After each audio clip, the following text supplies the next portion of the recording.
మనం ఎంచుకున్న రంగం వ్యాపారం కావచ్చు, వ్యవసాయం కావచ్చు, ఒక పరిశ్రమ కావచ్చు, రాజకీయ రంగం కావచ్చు, స్థాయి భేదం ఎలా ఉన్నా ఎంచుకున్న రంగంలో మనం ముందుకు వెళ్ళాలంటే చాలా అంశాలు మనకు ఉపకరించాల్సి వస్తుంది. అప్పుడే ఎంచుకున్న రంగంలో ముందుకు వెళ్ళాలనుకున్న వ్యక్తి నిరంతర కృషికి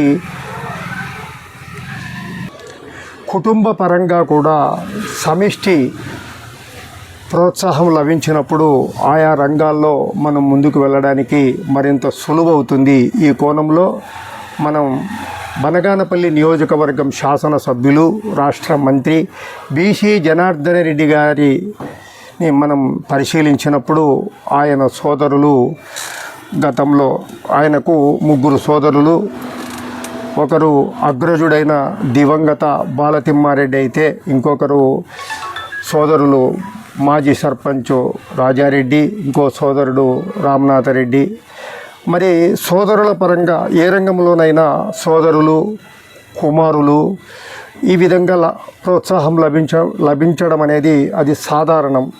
అయితే ముఖ్యంగా బనగానపల్లి నియోజకవర్గం లాంటి ప్రాంతాలలో ఎంచుకున్న రంగంలో ముందుకు వెళ్ళాలనుకున్న వ్యక్తికి మహిళ, ఆ కుటుంబంలో కీలకంగా ఉన్న మహిళ, ఆ వ్యక్తి యొక్క శ్రీమతి లేదా కూతురు, ఇలా వారి సహకారం లభించడం అనేది చాలా అరుదుగా ఉంటుంది.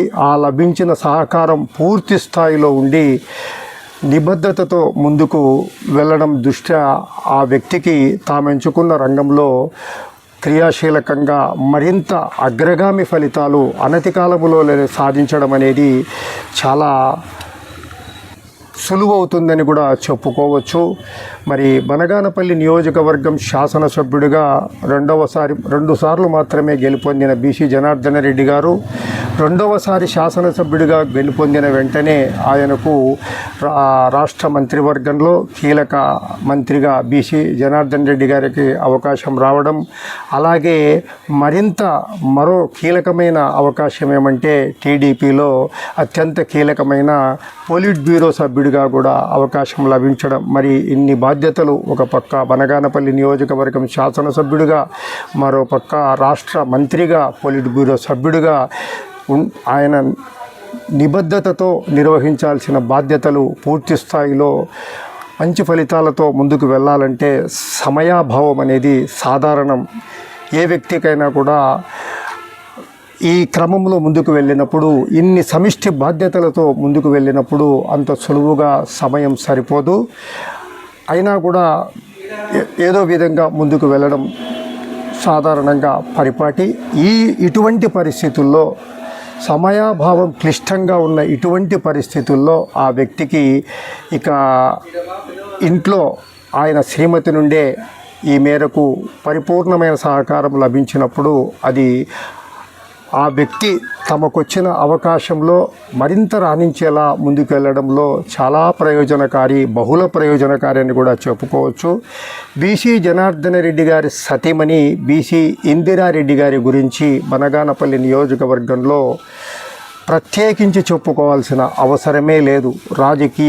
రాజకీయాలపై ఆసక్తి ఉన్నవారే కాకుండా అక్షరాస్యులు, నిరక్షరాస్యులు, గ్రామీణ ప్రాంతాల వారు, మహిళలు, ఉద్యోగులు ప్రతి ఒక్కరికి కూడా ఇవాళ బనగానపల్లి నియోజకవర్గంలో బీసీ ఇందిరారెడ్డి గారి గురించి ప్రత్యేకంగా చెప్పాల్సిన అవసరం లేదు అంటే ఏమాత్రం అతిశయోక్తి కాదు.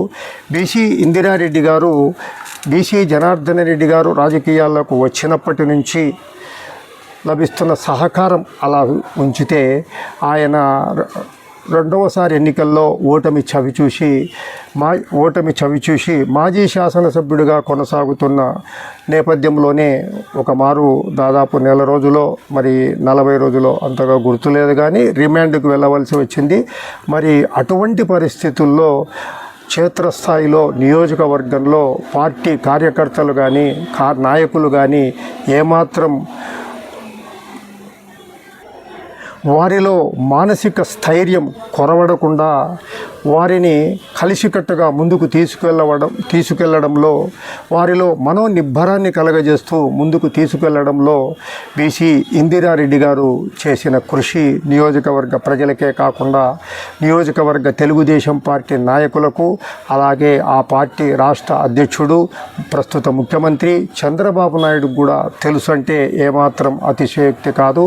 ఇక రాజకీయంగా మొన్నటి ఎన్నికల్లో కూడా బీసీ జనార్దన్ రెడ్డి గారు తాజాగా 2 సంవత్సరాల కిందట జరిగిన శాసనసభ ఎన్నికల్లో దాదాపుగా 25,000 మెజారిటీతో గెలుపొందడం, ముందుకు వెళ్ళడం, మంత్రిగా కూడా ప్రస్తుతం ఆయన ముందుకెళ్తున్నామని ఇదివరకే చెప్పుకున్నాం. మరి ఈ నేపథ్యంలో చూస్తే ఆయన స్థానికంగా అందుబాటులో కేవలం ఒక శాసనసభ్యుడుగా ఏ విధంగా అందుబాటులో ఉంటాడో ఆ స్థాయిలో అందుబాటులో ఉండడం అంటే కొంత అవకాశాలు తక్కువగా ఉండొచ్చు.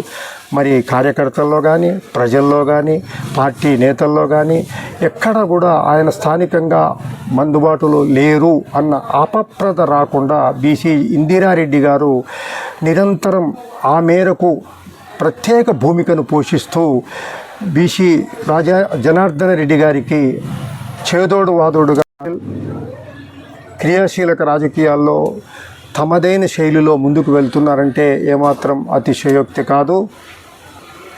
ఇంత బిజీ లైఫ్లో కూడా బీసీ ఇందిరారెడ్డి గారు నియోజకవర్గంలో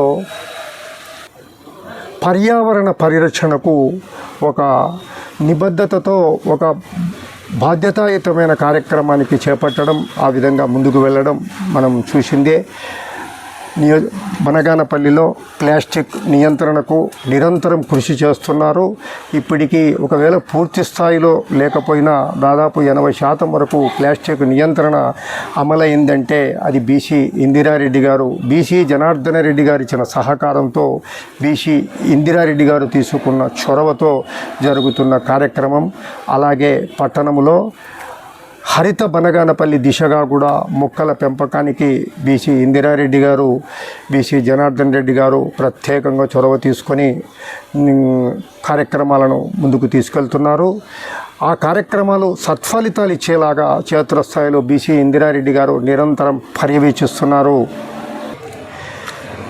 ఎవరైనా పార్టీ కార్యాలయానికి వచ్చినప్పుడు తమ సమస్యల మీద కానీ, కుటుంబ సమస్యల మీద కానీ, ఇతరత్ర ఆరోగ్య సమస్యల మీద కానీ, ఇంకా ఆర్థిక సమస్యలపై లేదా ఇంకా రాజకీయ సమస్యలపై కానీ అక్కడికి వచ్చినప్పుడు అక్కడ బీసీ జనార్దన రెడ్డి గారు లేకపోతే ఏమాత్రం వారు నిస్పృహతో వెనుదిరగకుండా వారి సాధక బాధకాలన్నీ ఎంతో ఓపికతో బీసీ ఇందిరారెడ్డి గారు విని వాటిని బీసీ జనార్దన రెడ్డి గారి దృష్టికి తీసుకువెళ్ళడం ద్వారా ఆ సమస్యల పరిష్కారాన్ని కృషి చేస్తున్నారంటే ఏమాత్రం అతిశయోక్తి కాదు.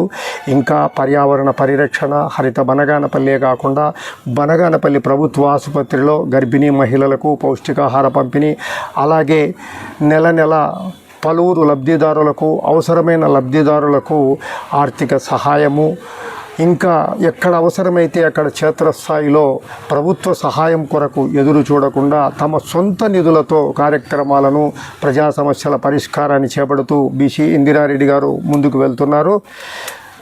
ఈ కోణంలోనే